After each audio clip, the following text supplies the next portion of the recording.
Mein Name ist Kirsten. Hallo, ich bin Norbert. Wir wohnen in einem umgebauten Gülletank und wollen euch mal zeigen, wie es bei uns ausschaut. Kommt rein.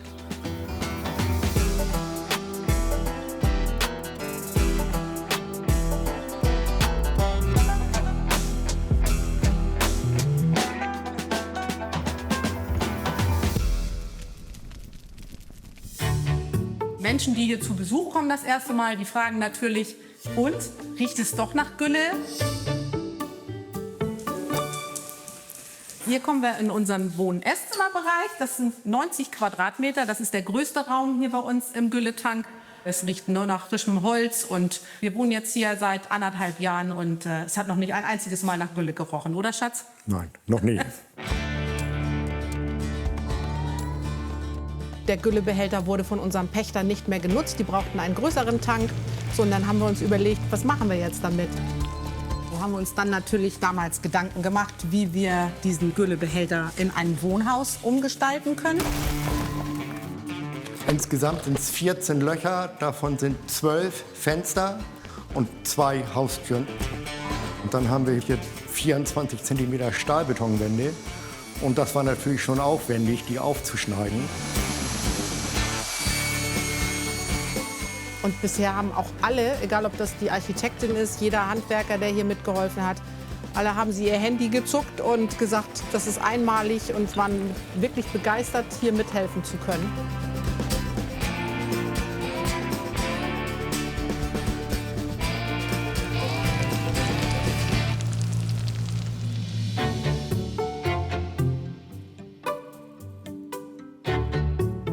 Das Highlight hier ist für uns und für sich das Dach.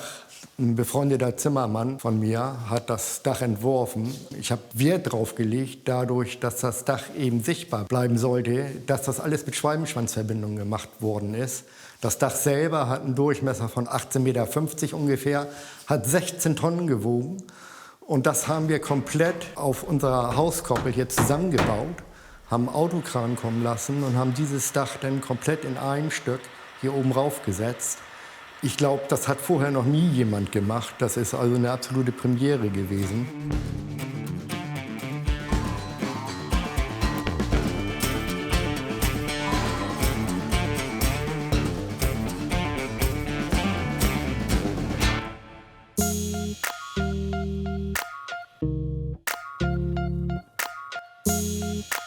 Also wir haben uns dann erstmal hingesetzt und haben eine Bleistiftzeichnung gemacht, damit wir überhaupt Räume einteilen können, weil wir möchten schon 180 Quadratmeter in einem Raum haben.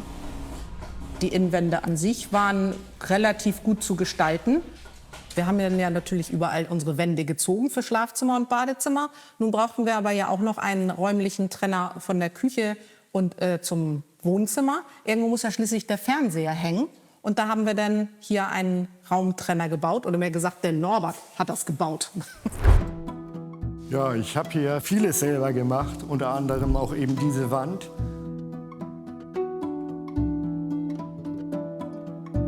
Was mir persönlich wichtig war, dadurch, dass ich einen befreundeten Zimmermann hier gehabt habe, der hat uns die Richtkrone hier geschenkt zum Richtfest. Und da wollte ich, dass sie mit im Zentrum des Wohnzimmers steht und habe dann hier eine dementsprechende Umrandung gemacht, so dass die Richtkrone selber auch oben direkt auf unserer Trennwand stehen konnte. Wir sind natürlich mega stolz auf unser schönes Dach. Und der Norbert, der wollte halt auch überhaupt nicht, dass da irgendwie gebohrt, geschraubt oder sonst irgendwas wird. Und dann habe ich zu ihm gesagt, ich sag, Schatz, wie stellst du dir das denn vor? Im Winter ist es ab 16 Uhr dunkel. Ich kann dann ja schließlich nicht mehr kochen. Und dann meinte er noch allen Ernstes, ich könnte mir ja eine Stirnlampe aufsetzen. Und dann habe ich gesagt, nee, Schatz, so wird das nix. Also entweder es gibt dann nur noch eine Stulle oder aber du genehmigst mir eine Lampe, die von der Decke runterhängt.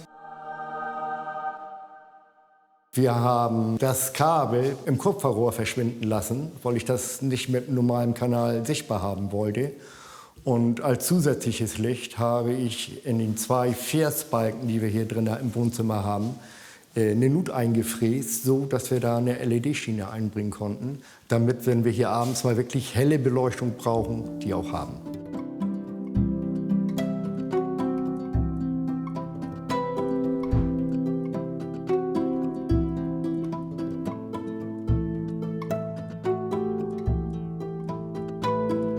Ich bin Frührentner und gelernter Zimmermann und habe dadurch dann auch viel Zeit gehabt, hier das meiste selber zu machen. Ich habe das gesamte Dach per Hand geölt und habe die Wände selber verputzt. Und wie ich dann angefangen bin, die erste Wand zu machen, da bin ich dann abends so verzweifelt gewesen, dass ich gesagt habe, weißt du was, ich setze mich ins Auto, hau ab und komme nicht wieder, weil ich gedacht habe, ich werde hier nie fertig. Wir hatten an für sich eine reine Bauplanung von 2 Jahren, aber wir haben es dann Gott sei Dank doch in 1 Jahr und 2 Monaten geschafft, weil meine Lust immer weniger wurde und dadurch ich immer schneller geworden bin. Lehrzeiten habe ich genutzt, um zum Beispiel dieses Esszimmer aus Bauholzresten eben selber zu gestalten. Ja, du hättest von der Stange wahrscheinlich auch jetzt so keine Bank da reinbekommen und auch keinen Tisch.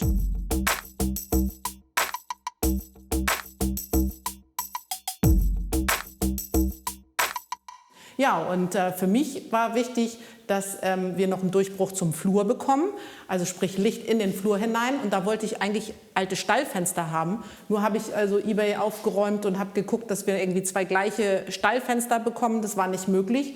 Und die beiden Kirchenfenster habe ich dann in Bayern entdeckt.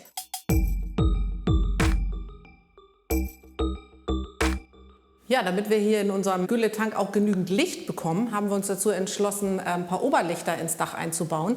Das größte, das ist ganz zentral hier über dem Esszimmertisch. Das ist auch zu öffnen und es schließt sich von alleine, wenn es regnet. Das ist natürlich wunderbar und hat großen Lichteinfall. Und dann haben wir noch kleinere Fenster. Wir haben das Gefühl, da kommen nicht ganz so viele Spinnen und Mücken rein. Die fliegen nicht von oben nach unten.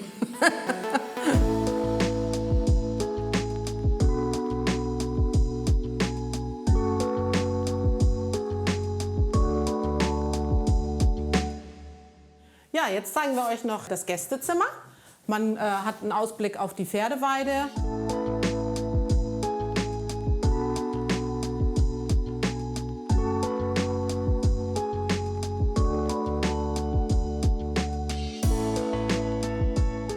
Ja, und hier kommen wir in unser Schlafzimmer. Das ist natürlich ein sehr, sehr großer Raum. Also so eine großen Schlafräume sind wir für gewöhnlich nicht gewohnt gewesen. Wir haben ja vorher auf 60 Quadratmeter gewohnt. Und ja, also man wacht morgens auf und guckt an die schöne Holzdecke. Und wir haben hier auch ein Oberlicht. Das ist auch total urig. Man hört den Regen und man hört die Vögel morgens zwitschern. Also das hat schon was Schönes mit so einem Oberlicht.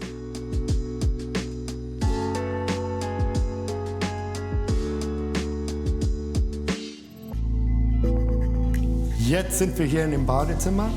Da der Raum relativ groß ist, wir haben hier ja auch fast 20 Quadratmeter, musste ich mir ja was überlegen, wie wir das am besten machen. Und da Kirsten unbedingt eine Badewanne haben wollte, habe ich hier einen Raumtrenner reingezogen.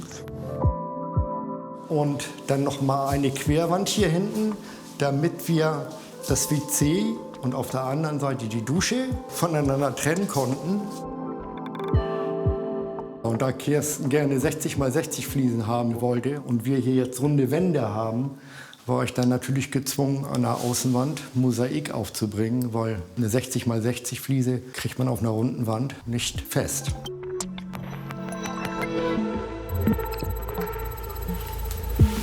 Ja, nun habe ich meine Fliesen in der Dusche natürlich nicht an der Außenwand bekommen, aber dafür hier beim Baden, da ich ja unbedingt eine Badewanne haben wollte, habe ich hier dann doch meine großen Fliesen auch erhalten und freue mich halt jedes Mal, wenn ich in der Wanne liege.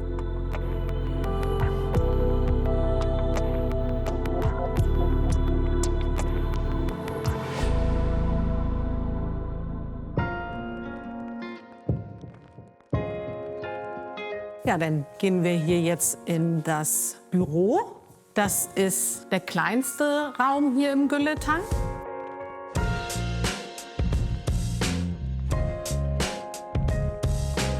Eigentlich ist es mein Zimmer. Also hier erledige ich dann die Büroarbeit, Rechnung schreiben und auch sonst meine Stunden schreiben für die Arbeit. Ja, und am allerliebsten habe ich hier meinen Lesesessel und Entspannungssessel. Den finde ich richtig super. Den benutze ich eigentlich auch täglich. Und zwar kann ich hier meine Bücher lesen und direkt in den Pferdestall reinschauen. Das ist für mich total entspannt. Also ich habe ja schon mein Leben lang Pferde und für mich ist das Größte, dass ich die direkt am Haus habe.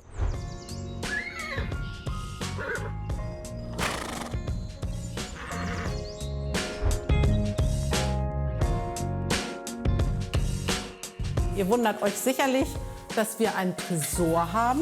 Wollt ihr mal reinschauen? Ja, und was seht ihr? Kein Gold, keine Schätze, nichts mehr da. Alles ist in den Bau geflossen.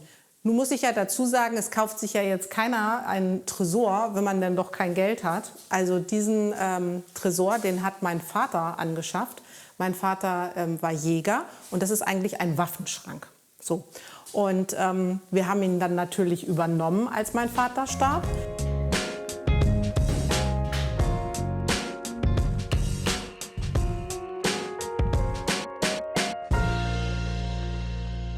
Hier haben wir den HWR.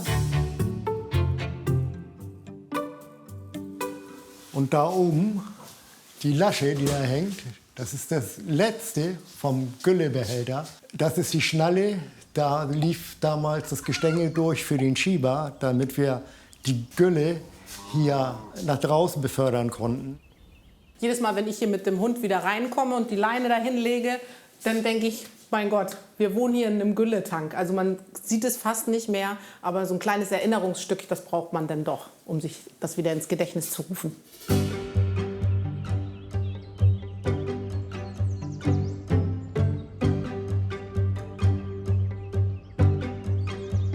Hier sind wir auf unserer Terrasse. Da sind wir noch nicht so ganz fertig. Aber für uns war halt wichtig, dass wir erstmal in unserem Gülletank wohnen. Und die Außenanlagen, die kann man nach und nach immer noch verschönern, wenn man das möchte. Dies ist ja auch ein Familienbauernhof. Und wir haben uns ja erstmal nur vorgenommen, halt ruhig zu wohnen. Unser Gülletank liegt halt hinter den Stallgebäuden, weit weg von der Straße. Und wir haben hier wirklich unsere Ruhe. Hier kommt kaum jemand vorbei, es sei denn, es ist Besuch. Wir bereuen den Schritt nicht, ne Schatz? Nee, keinster Weise. Nö. Es hat zwar viel Nerven gekostet und auch viel Geld, aber wir würden es auf jeden Fall wieder machen.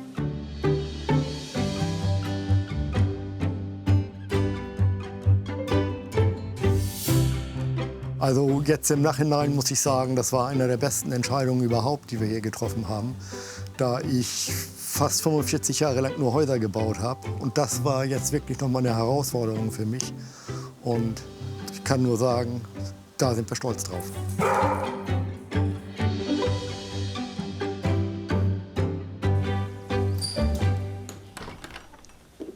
Ja, das war jetzt die Roomtour in unserem umgebauten Güllebehälter. Wir hoffen, es hat euch gefallen.